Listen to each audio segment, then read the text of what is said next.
Welcome back, everybody. There are times during live streams where a question or a comment pops up that makes me stop and go, huh, I wonder, right? You know what I'm talking about. The moments that make you wonder what might have been, the what if moments. And that's what we're here to explore. Welcome back to another season of What If. This is season 4 now, episode 13. And today we are revisiting something that we've spoken about many times on this channel, mostly out of criticism and frustration. We're taking a look at what might have been had Erik Ten Hag taken a risk on a young player amidst Manchester United's left back injury crisis a few years back. You know where I'm going with this. What if we weren't still in a situation where maybe we're in need of a left back? What if Alvaro Carreras never left Manchester United? That's what we're looking at today on this season premiere of What If. Make sure you like, you guys. Make sure you subscribe to the channel. And please make sure you share this if you guys like what you see. Let's move on. So let's rewind the clock back a little bit, if you guys don't mind. Back in 2022 season, the left back situation before Erik Ten Hag arrived was a little dicey. Luke Shaw had a high ceiling, low availability.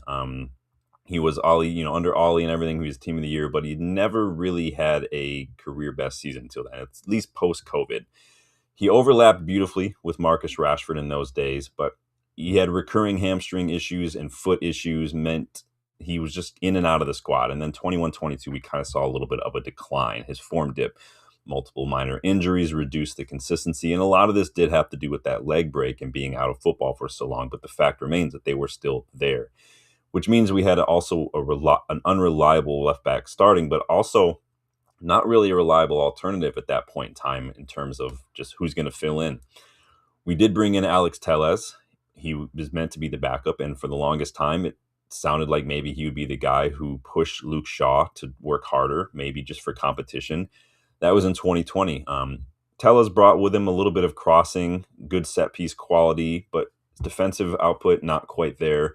Inconsistent performances on the pitch, meant that he was out of the team for a hot second as well. And we didn't really have a ton of youth options. For a while, it looked like maybe Brandon Williams was going to be it, but he was right-footed. He wasn't super attacking. He was definitely more of that nitty-gritty defensive-minded fullback. And again, wasn't left-footed, so a constant inverting. There was really no long-term succession plan at left back, despite there being a clear, obvious need at the time. So Ten Hag arrives to find, Shaw maybe only reliable when he's fully fit. Telles not quite suited to the way Ten Hag wanted to play, so there wasn't really a natural left back ready to be integrated. Ten Hag preferred, left players in general who were technically secure, who were comfortable receiving the ball higher up the pitch or in tight channels and in tight spaces, such as inverting. But he also needed them to know how to overlap and underlap in whenever the situation called upon it. They need to be good on the ball, carrying up the pitch, and then supporting those transitions. Now, Shaw did fit the profile. He just wasn't able to stay fit on a consistent basis. Ten Hag brought in Tyro Malacia, his first summer in charge. And Malacia brought energy, he brought aggression, he was tactically sharp, and he does kind of force Luke Shaw to improve. And in those first 4 months, there was a lot of competition. Both players were rotating pretty well. But again, the injuries begin to hit once more. Shaw does end up spending multiple periods of time through on the physio table, through muscle issues, little knocks here and there. Malacia probably played a little too much right off the bat, and he started to accumulate stress injuries as well. Obviously, that long-term injury. So even in that first season, we were already once again seeing warning signs of a left-back crisis under Ten Hag. So United ended up signing this young player named Alvaro Carreras from Real Madrid's academy back in 2020, way back when. And he quickly stands out in the under-23 and the Premier League 2 action. He's got good dribbling, good consistent aggression as well, good left foot deliveries, good engine, gets up and down the pitch. He was our under-21 player of the year for the 21-22 season. He went on loan to Preston North End for the 22-23 season, which was Ten Hag's first season, and he becomes one of the championship's best young fullbacks.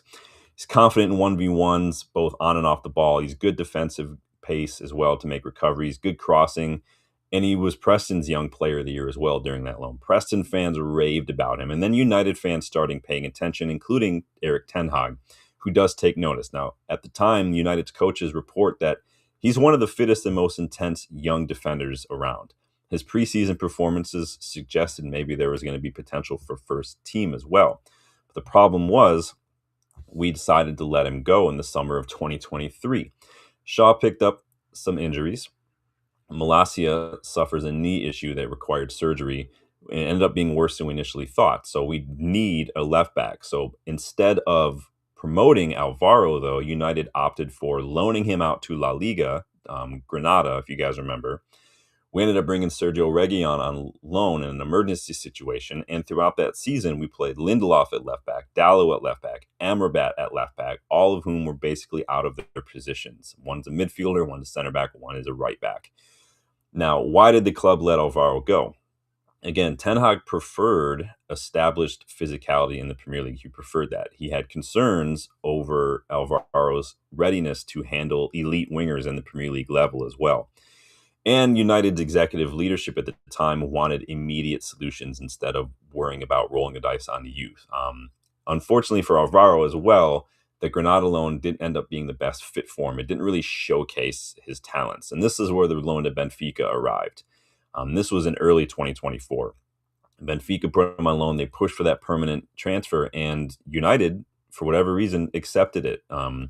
They thought at the time that Shaw, Malacia, and any future signings would be fine, and they could afford to let go of Alvaro, who just, for some reason, wasn't Ten Hag's and the executive leadership's cup of tea. And I think this becomes one of the club's biggest hindsight errors of the Ten Hag era. Alvaro himself has even spoke about it.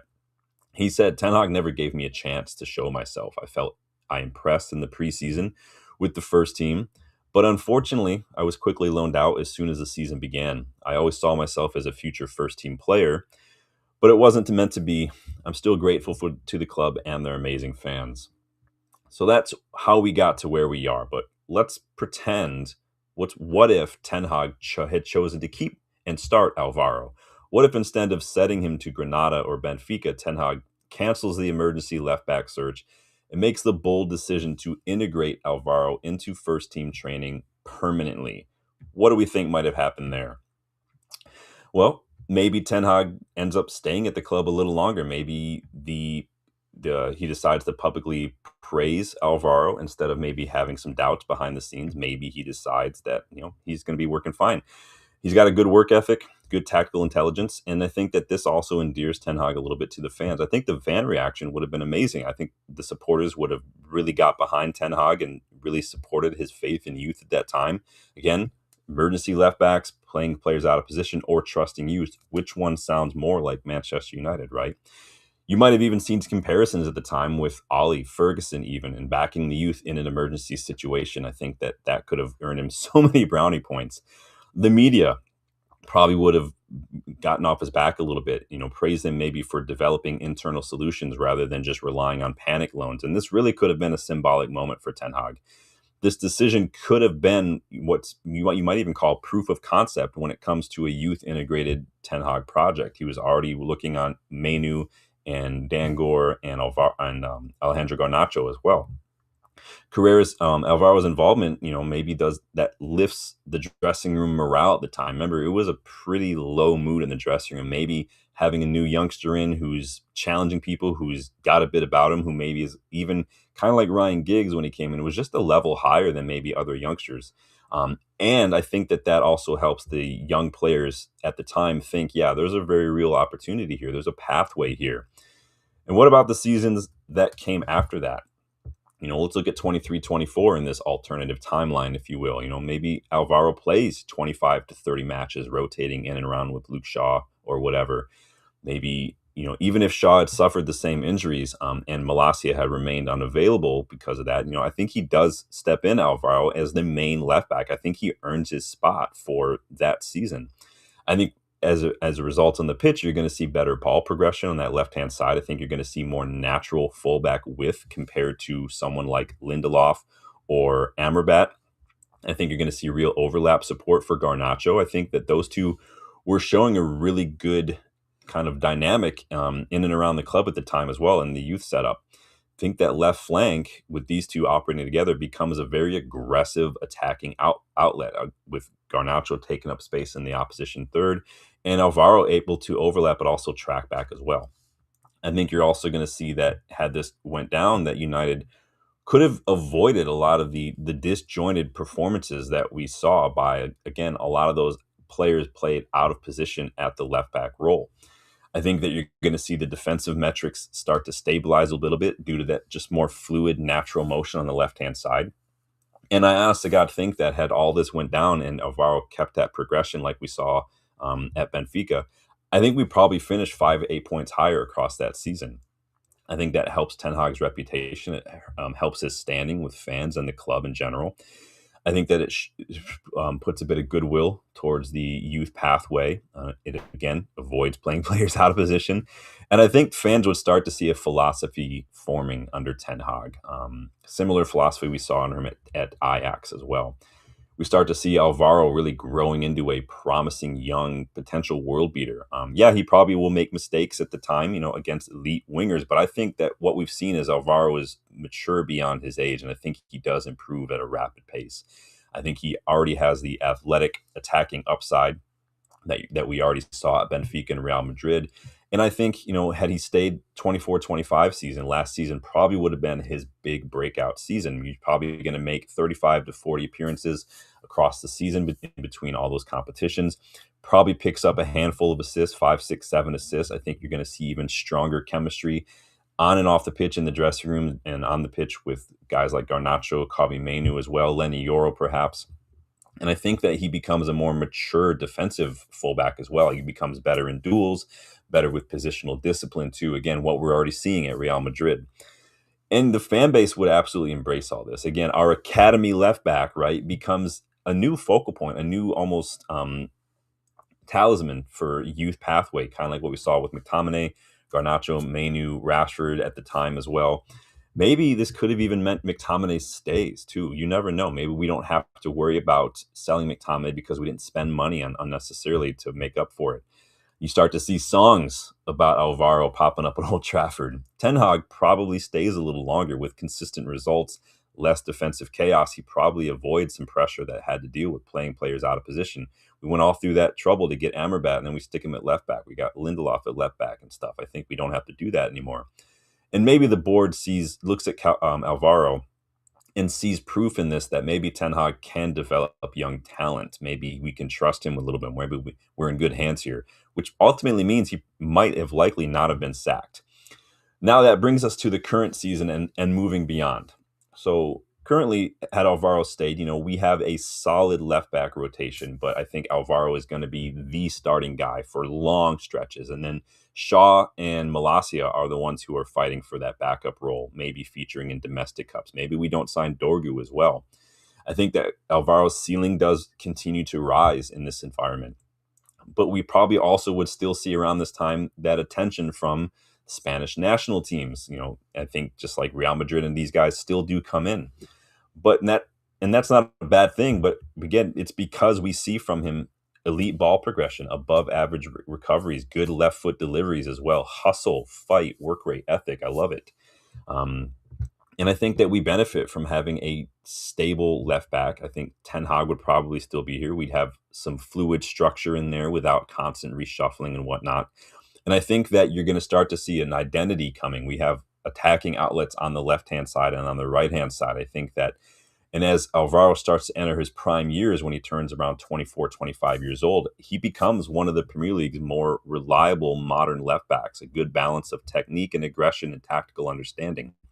We avoid having to spend, money on, again, like Dorgu and whatnot, 35 to 50 million.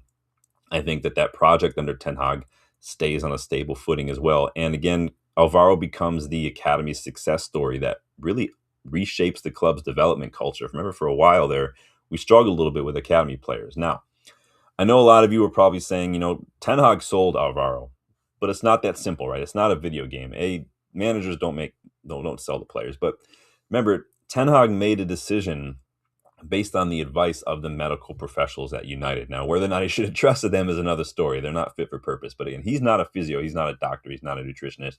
He can only work with what they tell him. And they told him that Sean Malacia would be fit. Now, I don't understand how the physios can look at their issues and anticipate that they're going to be fine and there's not going to be any more setbacks. What is what it is. But I think that it also had a lot to do with Ten Hag, probably stubbornly so, backing the player that he brought to the club in Tyrell Malacia. He was one of our first signings under him. And you guys know that Ten Hag was a bit risk averse, and I've been critical of that risk. I've been like that with Amorim as well. I think Ten Hag probably could have been a little bit more brave, a little bit more bold, taken a chance and rolled the dice on a youngster, on Alvaro. And I think it would have earned him a few points on the fan base. It could have earned him a few more points in the table. It could have earned him a few more years at this club. I think Alvaro showed with his loan to Preston in that he can handle English football. He was a young player of the year a couple times. And I think if his development at United, had he stayed, if it had matched what we saw at Benfica and then now what we're seeing at Real Madrid, I mean, imagine it. Imagine where we could be right now with that left-hand side. The left-hand side right now, we're still not super strong. Dorgu is very young. We don't really have another natural left back anymore. Recent reports suggest that a left wing back may be a priority, but I think if Ten Hag had gone with Alvaro, had fought back against the physios, had decided, you know what, Shaw's injury record is shit. We'll see what happens with Malacia in the future, but for right now, let's do this. Let's roll the dice. I don't want Reguilon. I don't want to keep shuffling Amrabat and Lindelof in the left back. We're going to roll the dice, stick with this youngster, and whatever happens, it happens. I think that the current need maybe doesn't exist. But hey, alas, we get to watch another player we should still have go off and do well in another club because Alvaro is just excellent at Real Madrid right now. So it is what it is. Not all the what if episodes are fun and happy and exciting. Sometimes they are a bit down like this one, but it is sometimes fun to think about what might have been. But what do you think? Do you think Alvaro's career progression would have stayed as the way it has if Ten Hag had been his manager? Do you think Ten Hag still would have been sacked? Do you think we'd still have Alvaro, or Madrid would have come pushing and he would have angled for a move and we'd still be in the situation we are in now? You guys let me know. That is your season premiere of season 4 of What If. What if Alvaro had stayed and Ten Hag had rolled the dice on a youngster? Let me know your thoughts on that. Please do hit that like button. Please do subscribe to the channel if you are new.